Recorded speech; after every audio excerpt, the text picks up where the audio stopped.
Hello everyone, আমি ভাস্কর। আজকে কথা বলবো আফরান নিসোর আপকামিং একটি ছবি, যে ছবিটির নাম হচ্ছে দম, এবং হচ্ছে যে দেব 50 থাকতে আরেকটি পোস্টার এসে গেছে।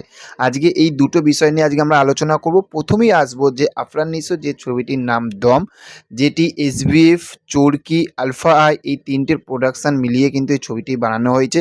এই ছবিটির টিজার আজকে ড্রপ করা হয়েছে অফিসিয়ালি। টিজারটি কেমন লাগলো? প্রথমেই আসবো যে আমি যখন টিজারটা প্রথম থাকতে শেষ পর্যন্ত যখন দেখলাম, তখন আমার দেখে একটা বারের জন্য প্রথম কথা মনে হয়নি যে এটা একটি বাংলা সিনেমার টিজার দেখছি। ২ নম্বর, একবারের জন্য মনে হয়নি যে এই ছবিটি বাংলাদেশের ইন্ডাস্ট্রি থাকতে এই ছবিটি আসছে। কেন বলছি? এই টিজারটা মেকার্সরা যে লোকেশনে শ্যুট করা হয়েছে এই পুরো ছবিটি এর মধ্যে, এবং লোকেশনগুলোকে এত সুন্দরভাবে ওয়াইল্ডের মাধ্যমে, ড্রোনের মাধ্যমে যেরকমভাবে তুলে ধরা হয়েছে, এবং একটা জায়গায় যেভাবে নিখুঁত কাজ করা হয়েছে, টিজারটার মধ্যে যেরকম কালার গ্রেডিং দিয়ে এত সুন্দর করা হয়েছে, একটা বারের জন্য মনে হবে না যে এটা একটা বাংলা ইন্ডাস্ট্রি বা বাংলা সিনেমার আমরা টিজার দেখছি। পুরোপুরি মনে হচ্ছে যে একটা সাউথের বা একটা বলিউডের সিনেমার বিশাল বড় একটা বাজেটের ছবি কিন্তু আমরা টিজার দেখছি। প্রথম কথা এইটা। সেকেন্ড কথা, পুরো প্রথম থাকতে শেষ পর্যন্ত আফরান নিসোকে পুরো টিজারটা দেখে এইটুখানি মনে হয়েছে যে পুরোপুরি আফরান নিসোকে নিয়ে কিন্তু এই গল্পটি দম এগাবে।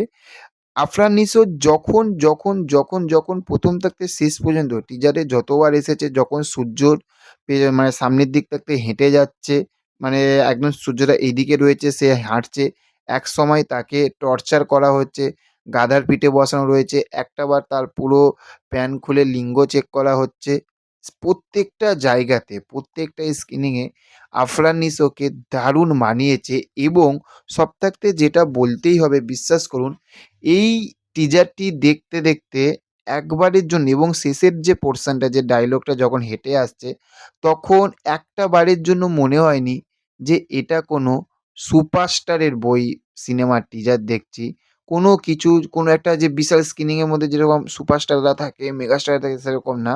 মনে হচ্ছে যে একদম একজন পিওর অভিনেতা, সেই অভিনেতার একটা পুরো সিনেমাটা দেখছি, মানে টিজারটা দেখছি। পুরোপুরি একটা পিওর অভিনেতা লেগেছে কিন্তু। এতটা সুন্দর, এতটা সুন্দর। তার যে যতটুকু মানে ১ মিনিটের মতন এসেছে, ১ মিনিটেই বিশ্বাস করুন মনটাকে পুরো জয় করে নিয়েছে দম মুভি এই টিজার। সেকেন্ড যদি আমরা আসি, সেটা হচ্ছে যে দেব 50 থাকতে।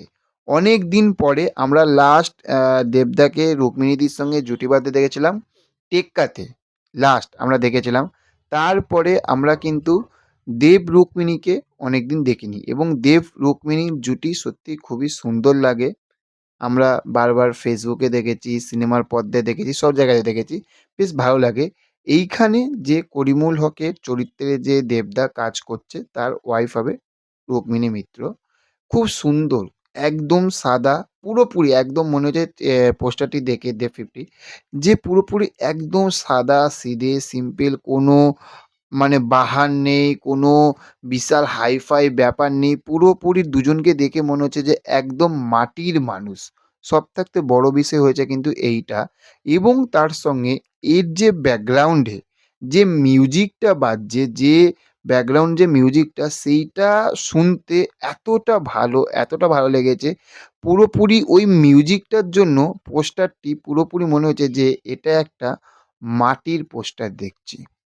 মানে এই দুটো মানুষকে দেখে মনে হচ্ছে যে হ্যাঁ, সত্যি পুরো সিম্পল, সাদা সিধে, একদম পুরো অর্গানিক, যাকে বলা হয় না পুরো অর্গানিক, পুরোপুরি কিন্তু অর্গানিক এই পোস্টারটা লেগেছে। দারুণ লেগেছে, দুর্ধর্ষ লেগেছে, খুবই ভালো লেগেছে এই পোস্টারটা দেখে। এবং আজকে যে এই যে দুটো কনটেন্ট দেখলাম, এই দুটো কনটেন্টই বিশ্বাস করুন মনটাকে পুরোপুরি জিতে নিয়েছে। আপনাদের কেমন লেগেছে? দুটোর মধ্যে যদি দুটোই দেখে থাকেন তাহলে অবশ্যই কমেন্ট করে জানাবেন, বা একটা দেখে থাকেন সেটাও কমেন্ট করে জানাবেন। কেমন লাগলো সেটা অবশ্যই জানাবেন। দেখা হচ্ছে পরবর্তী ভিডিওতে। চ্যানেলে যদি নতুন হয়ে থাকেন চ্যানেলটাকে সাবস্ক্রাইব করতে ভুলবেন না। Okay, thank you. Have a nice day. Tata, bye by.